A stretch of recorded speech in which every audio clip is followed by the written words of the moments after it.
Congresswoman McSally, what was your general reaction to what happened this morning? When I first heard the news, I was in shock and then angry, and I immediately started praying for Steve Scalise and anybody else that was involved as we were trying to get additional information about what went on with this horrific attack. What do you think is the most important takeaway from today's events? I think this is a wake-up call for us, an opportunity for us to realize that we are the United States of America. We need unity now more than ever. I think Speaker Ryan's speech on the floor, he said the same thing that Speaker Boehner said after Gabby Giffords was shot. An attack on one is an attack on all. I sought out to sit next to Tom O'Halloran, who is next to my district on the other side of the aisle during the prayer and the pledge. I think this is a time for us to come together and to really reflect and be unified in a way that we really need to with everything going on in our country and the world right now. You know, I served in the military. We have real enemies out there that are threatening to hurt America and attack our way of life.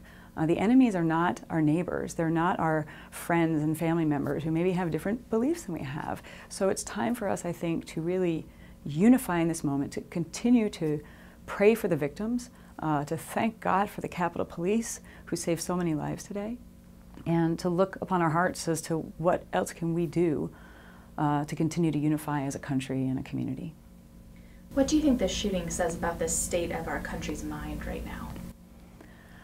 I think the temperature in our country right now is just too hot. The vitriol, the toxicity, you see it either online, you see it in person. You know, a month ago we had an individual arrested for making death threats against me, and even associated with, they didn't like my vote. And like there's something wrong with that. And I think this tragedy, I remember saying, like, I think it's only a matter of time before someone takes action. It's like the frog in the water where they say, you know, they're not boiling right away, but they're turning up the temperature 1 degree at a time. And eventually the frog is just boiled over.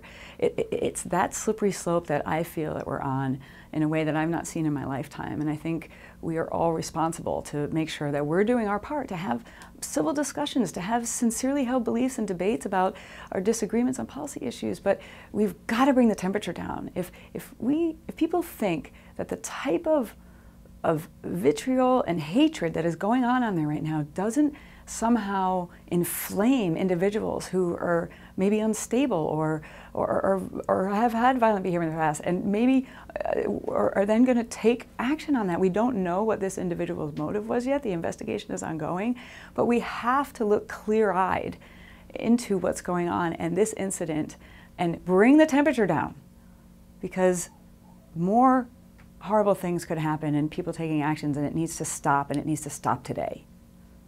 Congresswoman, coming from the district that you represent, obviously where Gabrielle Giffords has served formerly, how does this impact you specifically, and what message do you have to your constituents in the 2nd Congressional District? Yeah. Our community knows better than any what it's like to go through having their representative be attacked. On the way to the briefing today, I walked by the Gabe Zimmerman room, which was named for the first congressional staffer killed in the line of duty. And Gabby Giffords herself was targeted. We've been through this. We know the devastation and the loss. We also came together in a way to set the example for the rest of the country in the aftermath of that shooting. And I think that example is one that is good for the rest of the country right now. And I think we all need to look at that example and unify in a way that we have never before. We certainly have our thoughts and prayers for Steve Scalise and his district and his community, and the others who were targeted. And again, we know, I think more than any, that it's an opportunity for us to heal and an opportunity for us to lead and show the example that the things that unite us are far greater than the things that divide us. What could be done to improve things moving forward? Well, again, I think every American needs to look into their hearts and do what we can to find common ground, to find civility, to find humanity as we're interacting with others that maybe see things differently than us. Let's have conversations. Let's have civil debates and discussions. Let's keep it at the level that is part of our democratic society and the civil discourse that comes with that. Let's each do our part to take a moment, take today, as we're praying for the victims, to unify and to solemnly think what else can we do in order to help bring this environment down to a lower level of engagement that's actually productive and not inflaming. Congresswoman, you yourself have been targeted by violent attacks, and obviously this attack today was on other members of Congress. Have you become more mindful of your security recently? We did have an individual arrested by the FBI for 3 separate, threats to kill me. That investigation and process is ongoing, of course. But in this environment, we have to be somewhat mindful, for sure. But I'm not going to stop doing what I'm doing. I mean, I put on the uniform and flew into combat knowing I was risking my life. We cannot completely secure ourselves, but I'm certainly not going to live in fear. I didn't do it in the military, and it's not going to stop me from doing my job now. We take appropriate steps. We inform local police and sheriff's office when we're doing certain things. If you see something, say something. We generally need to be doing that in our communities and our country, but I'm not going to stop being accessible. I'm not going to stop engaging in our community. I'm not going to stop listening and visiting people in our community and hearing from them and making sure that I can adequately represent them. That's my responsibility, and I think if anybody is trying to take that away, they're not going to stop me. I can only speak for myself. Have members of Congress been discouraged, either informally or formally, from going to events where they're out in the open in public? Not at all. We work with the Capitol Police. If we have very specific threats like I've had, we work with them very quickly. The man was arrested.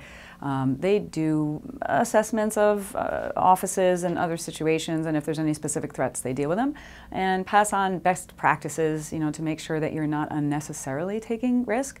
But look, our job is to be public officials. We have to be in the public. Our job is to represent, so we have to engage with those who represent. So nobody's been discouraged to stop doing that, and I would encourage my colleagues to continue to do that. Now is a time for us to lean in to our responsibility in a democratic society and to show leadership about how we're going to engage. I'm not going to live in fear. I'm going to continue to engage. I'm going to want to have discourse on these issues that are facing our country and not be afraid that it's going to lead to acts of violence. We each have to do our part, and I'm going to continue to encourage others to do that as well. Anything else you'd like to add? I just want to say thank God for the Capitol Police. If they were not out there today, we would have had so many lives lost. They literally took bullets in order to save these lives, and they protect us every single day. So I just want to say thank you to all of them right now that are protecting us, and especially those right now that have been injured and victims of this attack. Thanks for stepping in the line of fire to save us.